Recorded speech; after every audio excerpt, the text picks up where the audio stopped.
సాయిరెడ్డి అనే వ్యక్తి జగన్మోహన్ రెడ్డికి సంబంధించి లేకుంటే వాళ్ళ కుటుంబానికి సంబంధించిన ఒక ఆడిటర్. ఆయన జగన్మోహన్ రెడ్డితో పాటు కేసులో ఇరికిచ్చిన తర్వాత పోయినాడు. సరే నేను పోయినాను కాబట్టి నేను జగన్మోహన్ రెడ్డితో సెయిల్ కావాలనుకున్నాడు, వచ్చినాడు, అయిపోయింది. గవర్నమెంట్లోకి వచ్చినాడు, పోయినాడు, రాజ్యసభ 2 సార్లు తీసుకున్నాడు. ఇప్పుడు నేను చాలా చోట్ల చెప్పాను, తన మీద కానీ దానిలో కుటుంబం సభ్యుల మీద కానీ కొన్ని ఆరోపణలు వచ్చినాయి. మేబీ ఈ పాలిటిక్స్లో నేను తట్టుకోలేనేమో అనుకున్నాడేమో. సో అతను సైలెంట్గా క్విట్ అయిపోయినాడు. రాజ్యసభ సభ్యులు పదవి ఉంది కదా, ఉంది కూడా ఇప్పుడు రాజీనామా వద్దనుకున్నాడు. తన మీద పడుతున్న బరువు అలాంటిది.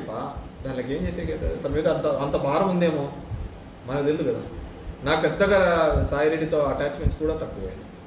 సో జగన్మోహన్ రెడ్డి గారికి ఆయన ఏం చెప్పినాడో ఏమో తెలియదు, వెళ్ళిపోయినాడు.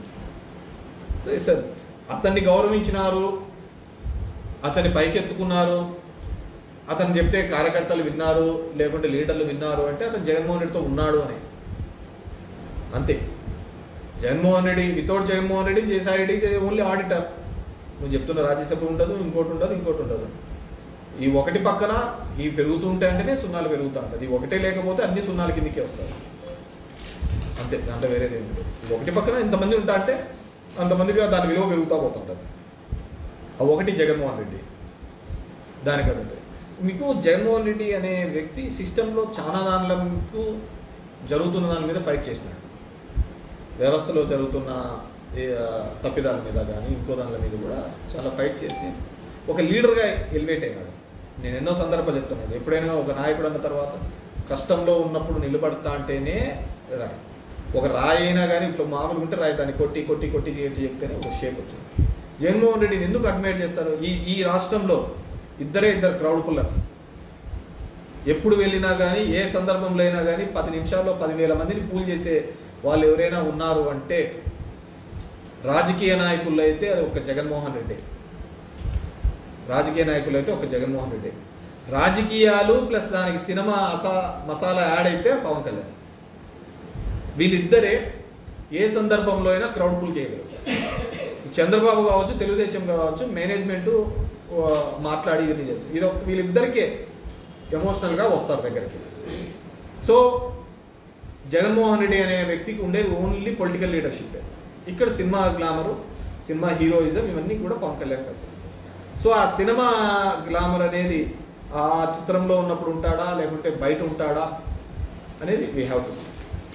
సినిమా నాయకులంతా కూడా రాజకీయాల్లో అన్నీ కాదు వచ్చినారు, వాళ్ళన్నీ కూడా వచ్చినాడు.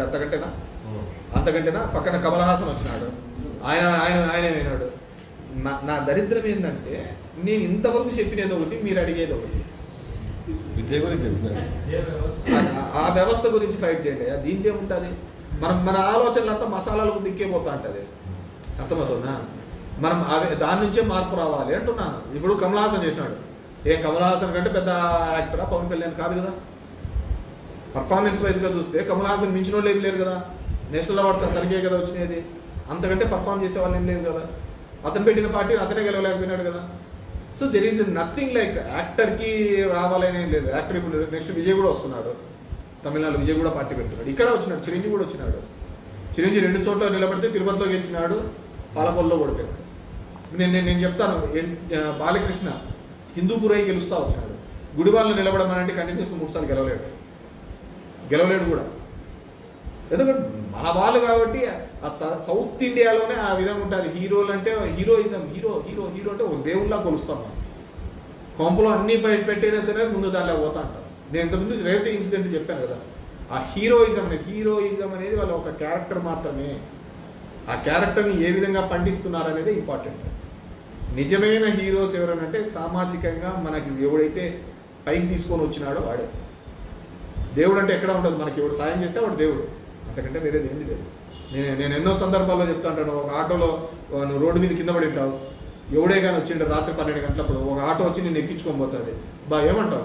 దేవుళ్ళలాగా వచ్చి ఆటో ఎక్కించుకోమైనా ఉంటాడు. నిన్ను హాస్పిటల్లో తీసుకుపోయి పండ పెడతాడు ఆటో వాడు. వస్తానే డాక్టర్ వచ్చి మంచి ట్రీట్మెంట్ ఇస్తాడు, నువ్వు ఆటో అని మర్చిపోతావు. డాక్టర్ వచ్చినప్పుడు దేవుళ్ళు వచ్చే కాపాడినాడు అంటాడు.